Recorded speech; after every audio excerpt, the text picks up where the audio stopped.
ಮಕ್ಕಳೇ, ಇಂದು ವಾರದ ಕಥೆ ಕೇಳೋಣ. ಈ ಕಥಾ ಮಾಲಿಕೆಯಲ್ಲಿ, ಈ ಕಥಾ ಸರಣಿಲಿ ಇದು 17ನೇ ಕಥೆ.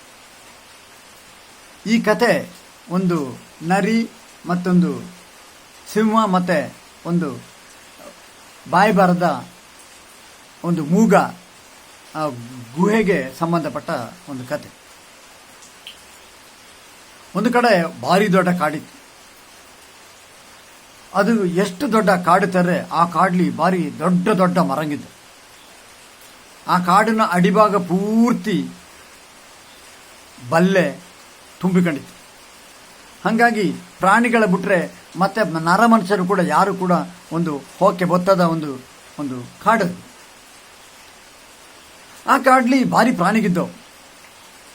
ಅಲ್ಲಿ ಕಡ್ಡೆ ಇತ್ತು, ಅಲ್ಲಿ ಕೆಂಪ ಇತ್ತು, ಅಲ್ಲಿ ಹಂದಿ ಇತ್ತು, ಅಲ್ಲಿ ಹಾವಿತ್ತು, ಅಲ್ಲಿ ಚೇಣಿಲು, ಬೆಕ್ಕು, ಮೊಲ, ಹಾವು, ಹಕ್ಕಿಗ, ತರತರದ ಹಕ್ಕಿಗ ಎಂಥದ್ದೆಲ್ಲ ವಾಸ ಮಾಡಿಕೊಂಡಿದ್ದು. ಕಾಡು ತೆಳೆದ ಮೇಲೆ ಎಂಥದ್ದೆಲ್ಲ ಇದ್ದೇ ಇತ್ತು.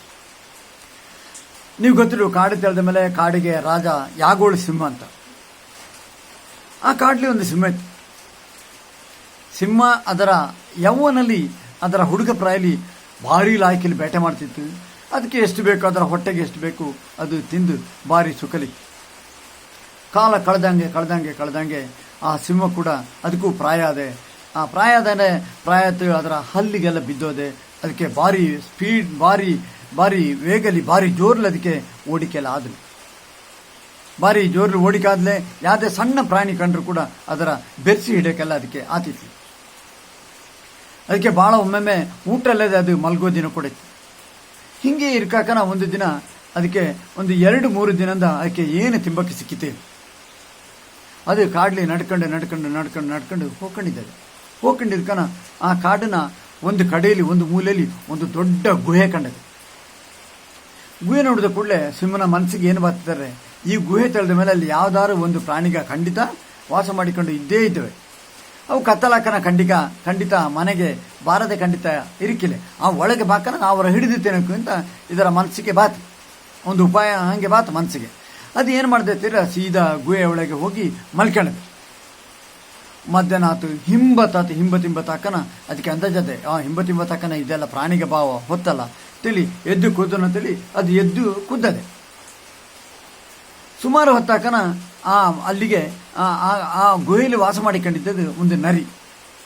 ಅದಕ್ಕೆ ಕತ್ತಲಾತು, ಅದು ಬೇಟೆಲ್ಲ ಆದಮೇಲೆ ಅದು ಮನೆಗೆ ಬರಕಲ್ಲ, ಅದು ಬಂದದೆ ಸೀದಾ ಆ ಗುಹೆಗೆ ಬಂದೆ. ಅದು ಅದರ ಮನೆ ಆಗಿತ್ತು. ಬಂದು ಸೀದಾ ಗುಹೆ ಎದುರದು ಬಂದದೆ. ಯಾರು ಆ ನರಿ ಬಂದದೆ, ಒಳಗೆ ಹೋಗ್ತೇಳಿ ಬಂದದೆ. ಪಾಕನ ಅದಕ್ಕೆ ಹಿಂಗೆ ನೋಡಿದದು. ಅಲ್ಲಲ್ಲಿ ಹೆಜ್ಜೆಗೆ ಕಂಡವೆ. ಇದಕ್ಕೆ ಅನಿಸಿತು, ಯಾರೋ ಈ ಗುಹೆ ಒಳಗೆ ಹೋಗೋಳು.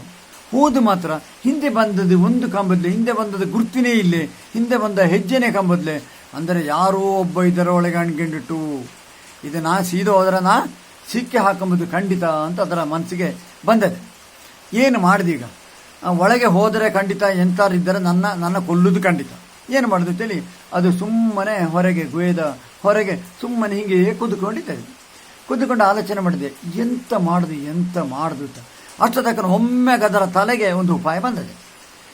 ಅದು ಏನು ಮಾಡಿದ್ರೆ, ಆ ಗುಹೆ ನಾ ಬಾಕನ ಯಾಗಳು ಹಿಂಬತ್ತು ಬಾಕನ ಆ ಗುಹೆ, ಆ ಮಾಟೆ ಬಾದರ ನೋಡಿ ಅದು ಮಾತಾಡದೆ ಹೇಳೋ ರೀತಿಲಿ ಇದು ಮಾತಾಡಿಕೆ ಶುರು ಮಾಡಿದೆ.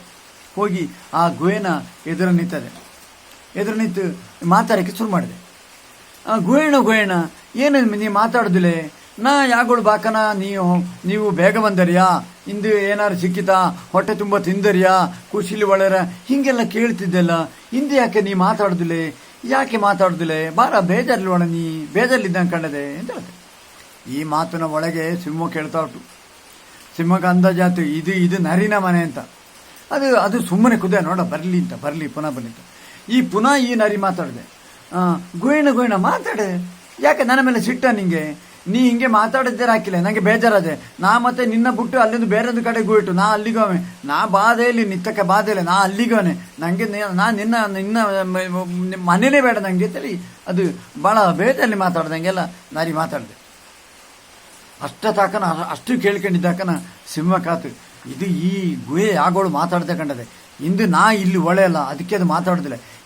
ಮನುಷ್ಯರು ಬಿಡಿ, ಎಲ್ಲ ಪ್ರಾಣಿಗೆ ಯಾರಿಗೆ ಬೇಕಾದ್ರೂ ಕೂಡ ಈ ಹೆದರಿದ ಕೂಡಲೇ ಕೈಕಾಲು ತೆರಪುದು, ಅವಕ್ಕೆ ಮಾತು ನಾಲಿಗೆ ಬಿದ್ದೋದಂಗದು, ಮಾತಾಡ್ರು ಮಾತಾಡ್ತೈತೆ ತಡವರಿಸಿದಂಗು ಕೈಕಾಲು ತೆರಪುದೆಲ್ಲ ಸ್ವರಾದೆ. ಹಾಗಾಗಿ ಈ ನಾವು ಒಳಗಳಲ್ಲ, ಈ ಗುಹೆಗೆ ಬಹುಶಃ ನಾ ಒಳಗಿರ್ದು ನೋಡಿ ಕುದ್ದದ್ದು ನೋಡಿ ಭಾಳ ಹೆದರಿಕೆ ಉಂಟು. ಅದಕ್ಕೆ ಬೇಕಾಗದು ಮಾತಾಡೋದಿಲ್ಲ ಕಂಡಿದೆ. ಹಂಗೆ ಆಗದು ನರಿ ಏನೇ ಹೇಳಿದ್ರು ಮಾತಾಡೋದಿಲ್ಲ. ನೋಡ ಇನ್ನೊಮ್ಮೆ ನರಿ ಅಂತಾರೆ ಹೇಳ್ರೆ ನಾನೇ ಮಾತಾಡನೆ ಅಂತೇಳಿ ಇದು ಸುಮ್ಮನಲ್ಲಿ ಮತ್ತೆ ಪುನಃ ಕುದ್ಕೊಂಡು ಸುಮಾರು ಹೊತ್ತಕನ ನರೇನ ಹೇಳಿದೆ, ಗೋಯಣ ಇದು ಕಡೆ ಮಾತು, ಇನ್ನು ನಾ ಇಲ್ಲಿಗೆ ಬಾದಿಲ್ಲ, ನಾ ಇನ್ನು ಹೋನೆ ತಳಿ ಪುನಃ ಕೂತೈತೆ. ಅಷ್ಟೊತ್ತಕನ ಸಿಂಹಕಾತು, ಇನ್ನು ನಾ ಮಾತಾಡಿದ್ದೆ ಹಾಕಿಲ್ಲ, ಈ ನರಿಗೆ ಹೊರಟೋದು ಕಂಡಿದ್ದತ್ತೇಳಿ ಅದು ಒಳಗಿಂದ ಮಾತಾಡಕ್ಕೆ ಶುರು ಮಾಡ್ತು.